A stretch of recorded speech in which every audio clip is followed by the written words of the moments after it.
This is U.S. History 9B, Unit 5, Video 2, the United States Entry into World War I. Let's do a quick review. There were 4 long-term causes of war.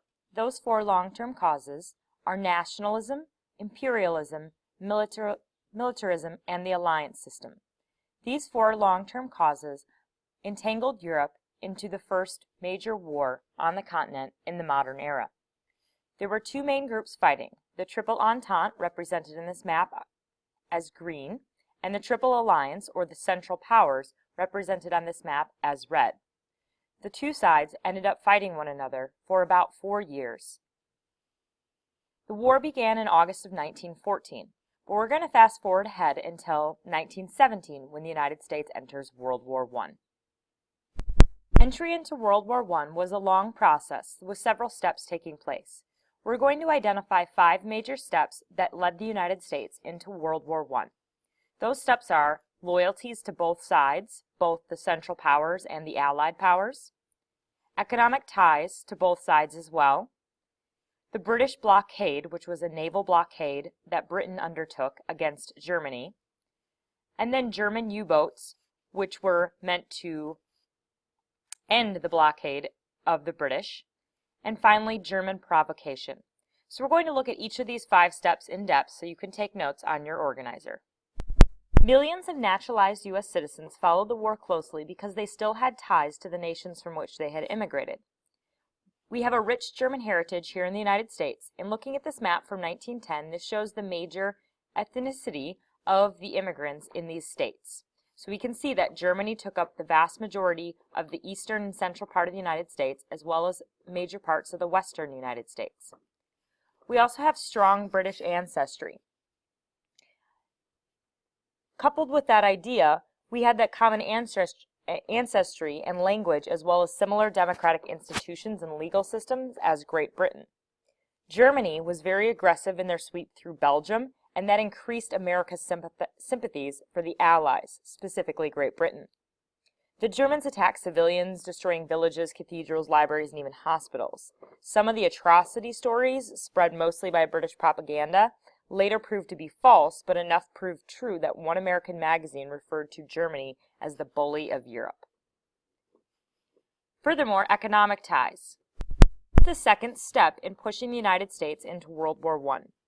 America's economic ties with the Allies were far stronger than its ties with the Central Powers. Before the war, American trade with Britain and France was more than double its trade with Germany, as we can see indicated on this graph. During the first 2 years of the war, America's transatlantic trade became even more lopsided as the Allies flooded American manufacturers with orders for all sorts of war supplies like dynamite, cannon powder, submarines, copper wire and tubing, and armored cars. The United States shipped millions of dollars of war supplies to the Allies, but requests kept coming. By 1915, the United States was even experiencing a labor shortage. Remember that the United States had claimed neutrality. That means that they hadn't taken a side either way. However, this chart does tell us otherwise. The trade with Great Britain continues to increase. The trade with France also continues to increase, and over time we see the trade with Germany decrease. So those economic ties played a significant role in taking steps towards entering World War I. The first 2 steps entering in war were very long-term and happened over a span of several years. However, the British blockade was more of a significant and relatively isolated event. As the fighting on land continued across the European continent, Britain began to make more use of its naval strength. It did have the most powerful navy in the world. It blockaded the German coast to prevent weapons and other military supplies from getting through. However, the British expanded the definition of contraband to include food. So not only were they limiting weapons entering, they were also limiting food. They extended the blockade to neutral ports and mined the entire North Sea. So here was the main blockade area. However, this was another blockade area if the ships happened to make it through the narrow strait between France and Great Britain, who were both allies. With that significant naval force, they were able to blockade the Germans. To blockade is to refuse passage. Americans were upset by this because that threatened freedom of the seas and neutrality of the seas and prevented American goods from reaching German ports, which they had paid for. Germany's response to the blockade, however, soon outraged the American public even more, with the use of what we call U-boats. So the fourth step toward American intervening in World War I was because of German U-boats. German U-boats are German submarines. U-boat is a shortened acronym for the German word for submarine. When the Germans launched these between 1914 and 1915, they would often warn the ship's passengers that they had arrived and wait for the ship passengers to disembark the craft before they would then sink the ships. At first, they isolated their sinking of these ships to those ships that they knew were carrying weapons and ammunition to the Allies. However, that quickly changed. Any British or Allied ship found in the waters around Great Britain would be sunk, and it would not always be possible to warn crews and passengers of the attack. In May of 1915, the British liner the Lusitania, sister ship to the Titanic, was sunk off the coast of Southern Ireland. Of the 1,198 persons lost, 128 of those were Americans. The Germans defended their actions on the grounds that the liner carried ammunition on it. Despite Germany's explanation, Americans became outraged with Germany because of the loss of life. American public opinion turned more against Germany and the Central Powers. We can see a spike of U-boat usage in 1917 and then quickly decline with the U.S. entering the war in 1917. In March of 1916, the Germans sunk the French passenger steamer, the Sussex. The Sussex sank, and about 80 passengers, including Americans, were killed or injured. Once again, the United States warned that it would break off diplomatic relations unless Germany changed its tactics. Again, Germany agreed, but there was a condition. If the United States could not persuade Britain to lift its blockade against food and fertilizers, Germany would consider renewing unrestricted submarine warfare. This would push the Americans further toward war, as the Americans were not able to convince the British to lift the blockade. The fifth and final step toward the United States entering war was due to German provocation. Provocation is to provoke or to push toward something. In January 1917, the Germans announced that they would sink all ships in the British territories because they ignored Wilson's call for peace. The German Kaiser announced that they would sink all ships in British waters, hostile or neutral, on sight. President Wilson was stunned. The German decision meant that the United States would have to go to war. However, the president held back, saying that he would wait for actual overt acts before declaring war. The overt acts came very quickly. The Zimmermann note was a telegram from the German foreign minister to the German ambassador in Mexico that was intercepted by British agents. More or less, it tried to get Mexico to align itself with Germany in attacking the United States on the American continent. If that was the case, Germany would promise Mexico that they would regain the lost territory of Texas, New Mexico, and Arizona.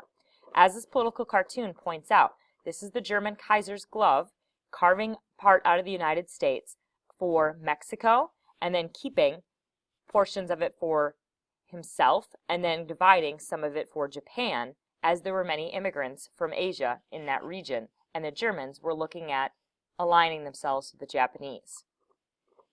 Furthermore, there was sinking of 4 unarmed American ships in British waters, and that provoked the Americans to enter the war, and they felt they had no more choice but to enter World War I by 1917.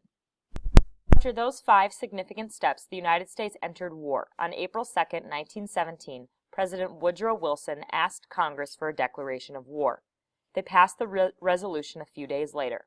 These are excerpts of Wilson's speech, which have been made famous. Property can be paid for, the lives of peaceful and innocent people cannot be. The present German submarine warfare, commerce, is a warfare against mankind. The German policy has swept every restriction aside. Ships of every kind, whatever their flag, their character, their cargo, their destination, their errand, have been ruthlessly sent to the bottom of the ocean without warning. American ships have been sunk, American lives have been taken. And perhaps his most famous line, "The world must be made safe for democracy." Wilson was trying to ensure that the United States was entering war for the purpose of democracy only. Americans quickly mobilized for war. The Selective Service Act was enacted in May of 1917. It drafted 3 million American men. 24 had to register, but it only called up about 3 million. 2 million troops reached Europe before the truce was signed, and another 3/4 of those people saw actual combat. Most of the inductees into the military had not attended high school, and about 1 in 5 was foreign born. So this is a pretty significant influx of immigrants into the American Army. It also kicked American mass production and industrialization into high gear. By 1917, Germany had sunk twice as many ship tonnage as the Allies had built. Therefore, the United States had to quickly expand its fleet. New weaponry was also improved and or introduced during this time. Some of those new weaponry was more sophisticated tanks, like the French light tank that could mow down barbed wire and soldiers, as well as airplanes. They were, of course, used for the first time in dogfights. Machine guns were improved to the point where there was about 600 rounds per minute that could be fired from them. Those new weapons would, of course, change the casualties and increase those casualties in war. The war would end not long after the Americans entered it. Just about a year and a half after the Americans entered the war would end on November 11th at 11 a.m. in 1918. This is called Armistice Day, or now called Veterans Day. An armistice is a truce between groups of people. This is when the Germans, the Central Powers, created a truce with the Allies, and World War I ended in November of 1918.